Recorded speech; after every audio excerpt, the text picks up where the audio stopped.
신율의 뉴스 정면 승부. 신율의 뉴스 정면 승부 2부 시작하겠습니다. 1부에 이어서 정치 김앤장 계속 이어갈 텐데요. 지금 스튜디오에 있는 장성철 공론센터 소장, 김민아 시사평론가 두 분 나와 계십니다. 자, 이재명 대통령의 공직선거법 위반 사건을 비롯한 파기환송심을 비롯한 재판이 이제 줄줄이 잠정적으로 중단될 것 같은데, 법원은 현직 대통령에 대한 불소추 특권을 규정한 헌법 84조에 따른 조치다, 이렇게 설명을 했는데, 국민의힘 한동훈 전 대표는 페이스북을 통해서 대한민국 헌법 68조는 대통령도 판결로 자격을 상실할 수 있다라고 명시되어 있다라고 주장하고 있습니다. 이건 주장이 아니죠. 84조가 그렇게 68조가 그렇게 되어 있으니까요. 자, 이 부분 어떻게 보십니까? 어쩔 수 없는 선택 같아요. 그러니까 현직 대통령을 재판부가 법정에 나오시오, 그래가지고 거기서 진술 듣고 또 판결 내리고, 그것이 현실적으로 가능할까? 좀 그런 생각과 걱정이 많이 들었었거든요. 헌법에는 법은 만민에게, 대한민국 국민에게 평등하다라고 되어 있지만 현실적으로 이 부분을 적용시키기가 어려웠을 것 같다. 좀 그런 생각이 듭니다. 네. 어떻게 보십니까? 근데 사실 계속 논쟁하던 바가 헌법 84조 요 얘긴데, 이 대선 이전부터 계속 이제 얘기를 지난 총선 때부터 하던 얘기죠. 그리고 이 논쟁을 정치권에서 이번 국면에서 촉발시킨 사람이 한동훈 전 대표인데, 근데 그때도 여러 번 언론에서 이 문제를 다뤘습니다만, 법조계 다수 의견은 이 헌법 84조에 나와 있는 이 대통령, 현직 대통령의 불소추 특권에서의 이 소추의 개념에 이 재판을 받는 것도 포함이 된다라는 게 법조계 다수 의견이라는 게 언론의 이제 보도 내용이고, 대체적으로 이제 그렇다는 거 아니겠습니까? 그렇다라고 하면은, 그리고 또 지금도 재판을 이 무기한 연기를 하면서 법원이 밝힌 바도 헌법 84조에 따른 조치라고 설명한다는 것은 법원도 그 다수설을 따르고 있는 거 아니겠습니까? 그러면 이게 학자들도 그렇게 생각한다고 하고, 법조계 다수 의견도 그렇다고 하고, 법원도 그렇다고 하는데, 한동훈 전 대표가 계속 이 문제를, 이 쟁점을, 한동훈 전 대표는 헌법 68조의 판결로 대통령 자격을 상실한 때 이 문구를 보면 대통령도 재판을 받는다는 게 헌법에 나와 있다, 이런 논리죠. 네. 그런데 그게 이제 한동훈 전 대표에서 그래서 그 조항 때문에 헌법 84조의 불소추 특권에 재판은 포함되지 않는다, 이 주장이지 않습니까? 이 주장인데, 그럼 본인의 이제 어떤 아카데믹에서의 주장은 그렇게 할 수 있겠는데, 지금 법원도 포함되어 있는, 아까 말씀드린 대로 법조계와 법원과 그리고 학자들의 다수설이 그렇지 않은 것을 계속 본인이 이제 주장을 하면, 그러면 거기에 해당되지 않는, 거기에 따르지 않는, 거기에 동의하지 않는 법원의 지금 결정을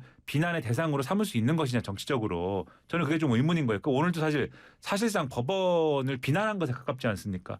법원 대한민국의 이제 수치다라는 식의 그런 평가를 한 것으로 저는 보이는데, 이 정치인으로서 그렇게 이제 논쟁을 가져가기보다는 다른 방식의 논의가 필요한 것 같아요. 그러니까 그쪽에 또는 법원의 다른 어떤 결정을 촉구하는 따로 이것은 한번 더 추가적으로 논의를 해보자랄지, 이런 방식의 어떤 결론에는 동의할 수 없으니까 따로 뭔가 논의할 수 있는 테이블을 만들어 보자랄지, 이런 논의로 가야 되는데, 법원이 이제 권력에 굴복을 해가지고 지금 이런 결정을 하고 있다라는 식으로 얘기를 하기 시작하면, 그러면 이게 메시지가 법원에 예를 들면은 이 상대가 예를 들면은 법원의 판결에 불복을 하거나 법원의 판사들을 공격할 때는 그것은 이제 안 된다고 하고, 자신들이 법원의 어떤 결정이나 법원의 판단이 있을 때는 그것은 또 권력에 굴복해서 그런 거라고 하고, 일관되지 않다라는 비판이 나올 수가 있지 않습니까? 그래서 저는 이 부분은 한동훈 전 대표가 사실상 제기한 쟁점이니만큼 지금의 방식이 아니고 다른 방식을 통해서 풀어갔으면 좋겠다라고 하는 생각이 듭니다. 근데 저는 기본적으로 대법원이 부적절한 판단을 한 것 같아요. 그러니까 뭔 말이냐면은, 이 이재명 대통령이 당선되고 나서 각급 법원에서 행해지는 여러 가지 재판은 어떻게 되는 거냐라고 했을 때, 재판장 재판장이 결정할 문제라고 했거든요. 이걸 어떻게 가끔 재판장이 이걸 결정하게 내비둬요. 말씀하신 것처럼 다수설 소수설이 있는 거고 뭐가 옳은 건지는 지금 명확하게 규정이 안 돼 있잖아요. 그런 거를 규정하고 확정적으로 하도록 교통 정리를 해줘야 되는데. 그걸 대법원이 해줘야죠. 그걸 안 하고 무책임하게 하는 것이 과연 맞는 것이냐. 그러니까 다수설 소수설을 현실적으로 적용시키기 위해서는 판례로서 확정을 해줘야 되는 것이 아니냐. 법의 해석 문제에 대한 최종적인 권한 헌법재판소에도 있고 대법원에도 있잖아요. 이런 것들을 명확하게 정리해줬으면 좋겠어요. 자, 이제 국민의힘 얘기를 좀 안 할 수가 없어요. 이 국민의힘이 지금 아주 요새 집중적인 관심을 받고 있습니다. 오늘 리얼미터 여론조사가 나왔는데 리얼미터 에너지경제의뢰로 리얼미터가 4일 5일 양일간 전국 18세 이상 1,012명을 대상으로 ARS 방식의 여론조사 실시했고요. 자세한 내용은 중앙선거 여론조사심의위원회 홈페이지를 참조하시면 되시는 여론조사인데 민주당하고 13%포인트 격차가 벌어졌어요. 예? 이거 어떻게 보세요? 일단 대선 패배 이후에 진행된 그런 여론조사기 때문에 국민의힘의 이제 지지층이나 또는 지지자나 이런 분들이 상당한 이제 실망 속에 있겠죠. 그러다 보니까 여론조사 응답이나 이런 것을 할 수가 있겠습니까? 그리고 상당히 이제 지지를 또 거둔 상황이기도 할 것이고 또 패배한 이유가 아슬아슬하게 아깝게 명분 있게 패배했다 이런 것도 아니고 결과적으로는 이게 예정된 패배를 상당히 이제 좀 최악의 형태로 패배한 것이 아닌가 이런 생각이 들 정도의 그러한 졸전을 사실 한 거거든요. 국민의힘이 정확하게 뭔가 잘못한 것들에 대해서 우리가 이러한 잘못을 반성합니다라는 기조 속에서 선거를 치른 것도 아니고 또 그러한 반성을 이렇게 표면적으로 드러낼 수 있는 후보를 가지고 승부를 걸어본 것도 아니고 그러한 상황 속에서 최선의 선거전을 치른 것이 아니었기 때문에 그러다 보니까 이런 결과가 나올 수밖에 없었다라고 보고요. 지금 상황은 그런 상황이라고 보고 아마도 그동안 국민의힘에서 여러 가지로 지금의 주류를 지지하거나 주류 쪽에 어떤 힘을 실어줬던 그러한 당원 및 지지자들도 대선 졌기 때문에 이제는 좀 다른 판단을 하는 쪽으로 일부가 이제 마음을 바꾸고 이런 국면으로 갈 확률이 높지 않을까 저는 그런 생각도 이번에 하게 됐습니다. 이게 참 김용태 비대위원장 같은 경우에는 여러 가지로 지금 어려운 상황에 처해져 있는데 먼저 여론조사 내용 말씀드리면 생각보다 국민의힘이 덜 떨어진 것 같아요. 보통 저러면은 한 20% 이하로 내려가고 진 쪽은 대선에서 진 쪽은 생각보다 덜 떨어졌다. 네, 이자 그리고 막 그러거든요. 그런데 저 정도 버티고 있는 것은 확실히 이번에 대선 민심에서 보여준 것처럼 영남권 강원 일부가 탄탄하게 좀 뒷받침해주고 있는 거 아니냐. 동쪽이. 네. 그래서 저분들이 저거를 재앙분으로 삼아서 우리가 가는 길이 마땅하라고 생각할 가능성이 있어서 더 우려스럽다고 말씀을 드리고요. 김용태 비대위원장의 저런 개혁안 같은 경우에 의총에서 꼭 이루어졌으면 좋겠어요. 저게 국민의 관심을 받고 눈길을 다시 받는데 최소한의 전제 조건이 아닌가 그런 생각이 드는데 좀 쉬워 보이지는 않습니다. 권력을 갖고 있는 사람들에게 이 권력과 권위가 있잖아요. 권력은 권한을 행사함으로써 생기는 거고 권위는 그 사람이 권력을 행사하지 않더라도 그냥 인정해 주는 거잖아요.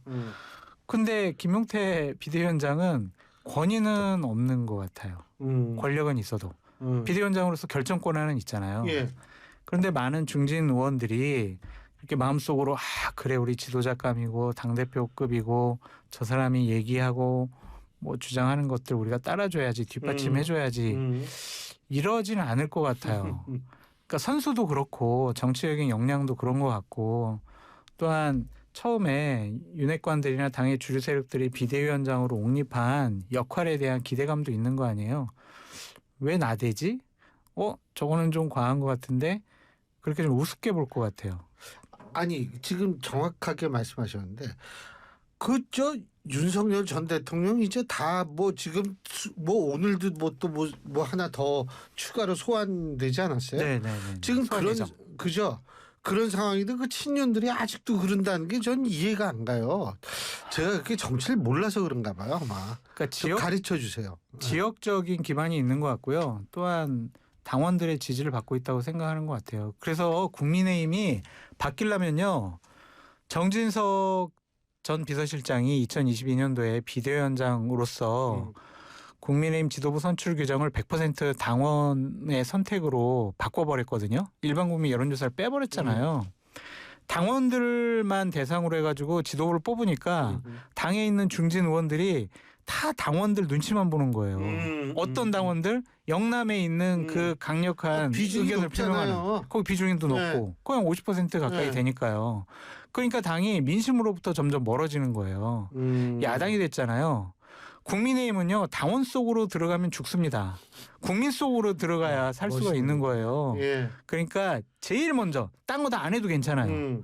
이 당 지도부 선출 규정만 예를 들면은 야당이니까 일반 국민이 더 많이 선택할 수 있게 60이라든지 70% 이 정도 하면은 국민의힘에 있는 의원들이 보다 본격적으로 본인의 소신스러운 행동이나 얘기를 할 수가 있거든요.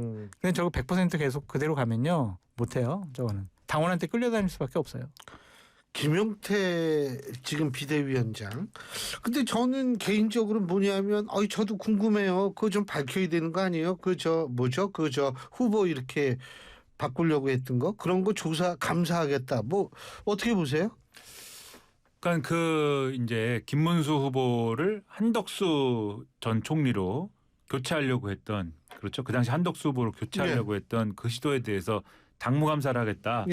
이게 이제 지금 5가지 개혁 제안 중에 이제 들어있는 거 아니겠습니까? 그 중에 하나로 그게 이제 실현이 돼야 되겠는데 사실 꼭 당무감사 형태가 아니더라도 그것에 대한 명확한 그러한 문제 제기와 당적 질서에 의한 제재 조치가 거론이 됐어야죠. 이전에 이미 대선 기간에 사실 됐어야 되는 거고 사실 그 이전에 사실 김용태 비대위원장이 얘기하는 여러 가지 개혁 과제들이 대선 이전에 이미 거론되고 뭐 했었어야 될 것들도 있어 보이거든요. 그렇게 왔으면은 이렇게까지 됐을까라는 생각도 들고 여러 가지 이제 생각이 듭니다만 그런데 그것을 바라보는 친윤 주류들의 생각은 지금 말씀하셨던 것처럼 김용태가 제가 뭐 죄송스러운 말씀이지만 김용태 비대위원장이 젊으니까 용태가 저쪽으로 넘어갔구나 이렇게 생각을 하고 친감이 느껴져요. 그러니까 그 나이가 젊으니까 뭐 그런 식으로 생각하는 것 같아요. 그러면서 그러면 이제 김용태 비대위를 없애야겠다, 내려야겠다 이렇게 생각하고 그런데 전당대회는 하기 싫으니까 새로운 비대위를 하자 뭐 이런 얘기지 않습니까? 지금 얘기가. 그러니까 이게 저는 김용태 비대위원장이 좋은 제안을 하고 뭐 늦었지만 어쨌든 할 만한 얘기다라고 생각하지만 과연 실현 가능성이 지금 있는 거냐의 문제에 있어서 저 친윤 주류가 저런 방식으로 사안을 보고 저런 방식으로 움직이고 있으면 김용태 비대위원장 지금 다른 비대위원들은 또 막 사퇴하고 이래가지고 혼자 남아 있는 거잖아요 지금. 그럼 저 혼자 할 수 있는 거냐? 오늘 뭐 의원총회에서 뭐 결정이 되든지 말든지 한다고 하는데 가능성이 있는 거냐에 대해서는 상당히 부정적으로 보고 있고요. 아까 장 소장님이 이제 영남 민심에만 기대서 정확히는 영남의 당원들의 민심에만 기대가지고 이 상황을 풀려고 하는 게 문제다라고 말씀하셨는데 그 얘기에 거의 100% 동의를 하면서 플러스 알파를 생각을 해보면 이대로 이 친윤 주류들이 하자는 대로 하면 제가 볼 땐 영남에서의 당원들의 민심도 잃을 수가 있다. 왜냐하면 오늘 동아일보라는 신문에 일면에 있는 동아시아 연구소가 한 대선 인식 조사를 보니까 제가 숫자는 얘기 안 하겠습니다. 숫자 얘기하면 골치 아파지니까. 그냥 아주 그냥 간단하게만 말씀드리면 이 조사를 보니까 지금대로 가도 영남에서조차 큰일 나게 생겼어요. 국민의힘은. 그렇게만 말씀드리겠습니다. 그러니까 이제는 변하지 않으면 안 된다는 마지노선까지 왔다라는 생각을 그걸 깨닫지 않으면 국민의힘은 앞으로 이 어떤 주요 정치 세력으로서 명맥을 이어가기가 어려운 지경까지도 갈 수도 있겠다라는 그러한 경각심을 가질 때다라고 말씀드리겠습니다. 지금 KBS 단독 떴는데 김용태 위원장이 전당대회 개최 여부 개혁안을 놓고서 전당원 투표를 제안했다 뭐 이런 소식이 있거든요. 근데 제가 만약 김용태 비대위원장에 참모라면은 저 얘기는 본인의 임기를 조금 더 보장받은 다음에 원래 할것 같아요. 6개월까지는 연장이 되잖아요. 네, 비대위원장. 네. 그죠? 그건 좀 네. 일찍 꺼내 들었어요. 음. 저게 당의 주류 세력 윤핵관들은 전당대회 하자고? 지금 우린 전당대회 하기 싫은데? 지금 전당대회 하면은 말이야 한동훈 전 대표한테 지금 당권 뺏기게 생겼고 우리 지금 윤핵관들 중에서는 지금 당대표급 당대표 나갈 사람 없는데 이거 뭐 하는 거야 지금? 이제 안 되겠다. 김용태 비대위원장 임기 만료되면 쫓아버리고 원내대표 새로 뽑아가지고 비대위원장 새로 옹립하자. 이러한 작전을 짰을 것 같아요. 거기다가 빌미를 왜 주냐고요. 그래서 어제 본인은 오늘 의원총회를 앞두고 본인의 5대 개혁안 딱 내세워가지고 승부수를 던진 것 같은데 힘이 약하면은요 칼은 감춰야 됩니다. 발톱 감춰야 됩니다. 그런 다음에 천천히 하는 게 맞았었는데 저는 이 부분이 좀 아쉬워요. 그래서 김용태 비대위원장이 6월 30일 날 임기 마치고 그냥 아무런 성과 없이 떠날까 봐 상당히 좀 걱정됩니다. 그러니까 이게 또 힘이 있으려면 예. 이런 이 김용태 비대위원장의 안에 힘을 쭉 실어주는 독자적인 최소한의 어떤 그런 목소리와 흐름들이 있어야 되는데 예. 그게 예를 들면은 친한계야 전당대회를 한다니까 이거는 좀 좋다 이렇게 얘기하지만 독자적인 어떤 흐름들이 아니지 않습니까? 예. 근데 오늘 아침에 이제 김재섭 예. 의원이 나오셔서 다른 라디오 방송에 나오셔서 말씀을 하던데 그러니까 이거에 다 동의하는 게 아니고 한덕수 전 총리를 후보로 세우는 과정에 있어서 또 같이 조사해야 되는 게 김문수 후보가 잘못한 건 없는가 이것도 조사해야 된다. 이렇게 얘기하고 그다음에 전당대회를 할 수는 있는데 9월에 하는 게 아니고 올해 말 정도 해야 된다. 이렇게 얘기해요. 그러니까 이거를 그냥 정치공학적으로 접근하면은 백가쟁명이네요. 예? 한동훈 전 대표 김을 좀 빼자는 얘기 아닙니까 이게. 그러면 다음에 비대위원장은 누가 하려고 그러지? 그냥 이런 생각도 들고 그러니까 막 이러니까 이게 힘이 모아지기가 어려운 구조다라는 생각이 드는 거예요. 아니 근데 지금 제가 두 가지를 좀 가만있어. 그 원내대표 언제 뽑죠? 그 국내 19일인가요? 19일인가요? 뭐 제가 숫자를 잘 기억 19일? 못해서 그 정도인 것 같습니다. 민주당이 먼저 뽑겠네요. 네. 그 일정되면 그렇죠.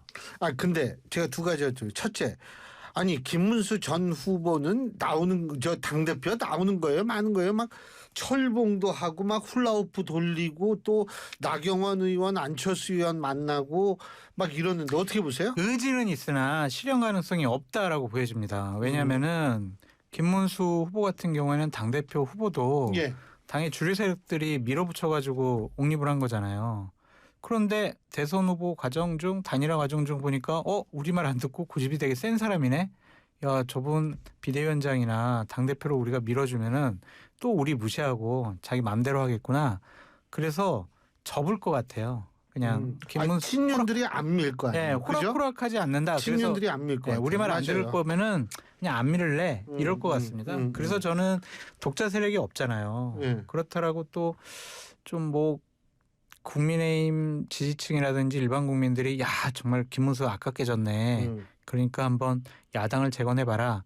그렇게 여론이 뭐 나올 것 같지도 않아서 의지는 있고 김재원 전 비서실장의 부추김은 강하겠지만 현실 가능성이 없어 보인다라는 생각이 듭니다. 제가 보도를 보다 보니까 소위 이제 영남권 또는 뭐 이렇게 지금 현역 의원들에게 전화가 뭐 현역 의원들의 의원실에 전화가 많이 온다고 하더라고요. 김문수만이 답이다. 네. 김문수 당대표를 만들어야 된다. 근데 제가 이제 보도에서 본 걸 말씀드리는 겁니다. 근데 잘 듣다 보면은 이런 뭐 다른 사람들도 막 비난을 하는데 친윤 주류에 속한 의원들도 막 비난을 한다는 거예요. 그래서 거기에 그 전화를 받은 국회의원이 하는 말이 코멘트가 다른 예를 들면 김문수 후보가 과거에 몸을 담았던 정당 있지 않습니까? 다른 정당. 네. 그런 아스팔트 보수를 기반으로 한 그분들이 하는 전화인 것 같다. 뭐 이렇게 얘기를 그분이 하더라고요. 아니 근데 친윤은 아니에요. 제가 그렇죠. 그러니까 말이에요. 확실하게 김문수 후보는. 그러니까 말이에요. 네. 그러니까 친윤 주류 입장에서는 마음이 없는데 말씀하신 그렇죠. 대로 마음이 없는데 김문수 후보를 독자적으로 지지하는 뭔가에 이제 아스팔트 보수에 해당하는 그렇죠. 분들이 이걸 김문수를 당대표로 이렇게 이제 하는 분들이 따로 있는 것이고 근데 말씀하신 대로 친윤 주류 세력들은 전당대회를 하기는 싫은데 그냥 알리바이처럼 만약에 전당대 한다면 뭐 우리도 카드가 없는 건 아니야. 라고 하면서 뭐 김문수를 밀 수도 있고 뭐 안철수도 있고 뭐 누구도 있는데 전당대는 지금 할 때가 아니지라고 하면서 이렇게 좀 비대위로 더 가야 되지 않아? 뭐 또 전당대회 하면서 지금 여러모로 뭐 이 당을 분열로 갖고 가서 해야 되겠어? 이제 이런 이 전략이기 때문에 아까 말씀하신 대로 김문수 후보가 지금 나설 그럴 기회나 이런 어떤 틈새는 없어 보인다. 저도 같은 생각입니다. 근데 홍준표 전 시장은 또 이 청년의 꿈인가 거기에다가 이 홍카가 이 되는 신당을 좀 만들어 달라, 이런 창당해 달라 이런 요청하는 지지자의 게시글에 알겠다 댓글을 이렇게 달았대요. 이 가능성이 있어요? 어떻게 보십니까? 정치 안 하신다고 했는데 또 말 바꾸시면은 과연 이게 국민들이나 당원들에게 어떻게 비춰지겠습니까?